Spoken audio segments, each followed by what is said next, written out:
ang mga mangingisda raw dyan sa Kalayaan Group of Islands dyan sa may Palawan ay nagrereklamo, tinataboy sila. Hindi po ng Chinese Navy, mga kapwa mangingisda pero mga inchik. Pinalalayas sila. Hindi raw sila pwedeng mangisda doon. Ang Chinese Navy, walang Chinese Navy, ang nagpapalayas sa kanila, mga Chinese na mga fisherman din. Akala mo sila may-ari. Ay dapat itugunan po ito ng armed forces natin. Hindi naman pwede, pinag-aagawan pa lang yan, pinagdidebatihan yan. Pero kung tutuusin, dapat sa Pilipinas yan. Ang layo-layo na ng China lintik sa Palawan, sa kanila pa rin daw. Parang buong kan hanggang Malaysia sa kanila. Napakaswapang na mga hindot. Ayun, sorry. Napakaswapang na mga taong ito. Diyos ko po, sinakop na. Saan pa mangingisda ito mga kawawang mangingisda ng tiga Palawan? Kung ipinagbabawal ng mga inchik na ito. Dapat palayasin yung mga hinayupak na yan. Tama na minsan siguro tayo makikipag-PR sa mga demonyo na yan.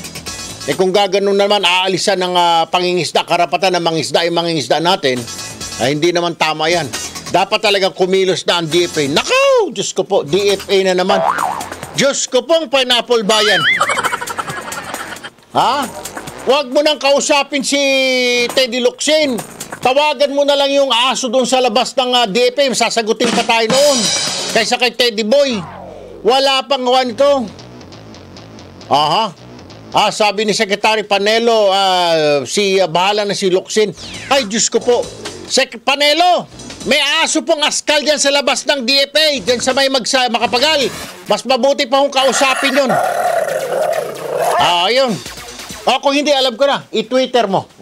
Sasagot yun. Yung puro naka-Twitter na lang yun, yes, okay. Tweet ng tweet yung, dapat ang pangalan nito, Secretary Twitter Locsin Jr., hindi Teddy Locsin. Twitter Locsin. Secretary Twitter Locsin. Ano na? Secretary Twitter. Paano na lang ito mga mangingisda?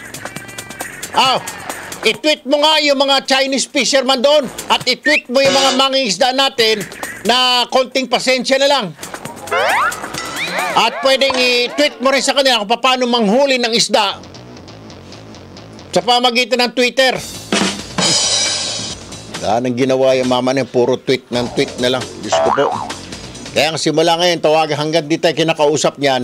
Ang tatawag ko na dito, Secretary Twitter Locsin Jr. Punyeta. Puro ka na lang tweet. Wala ka nang ginawang tama.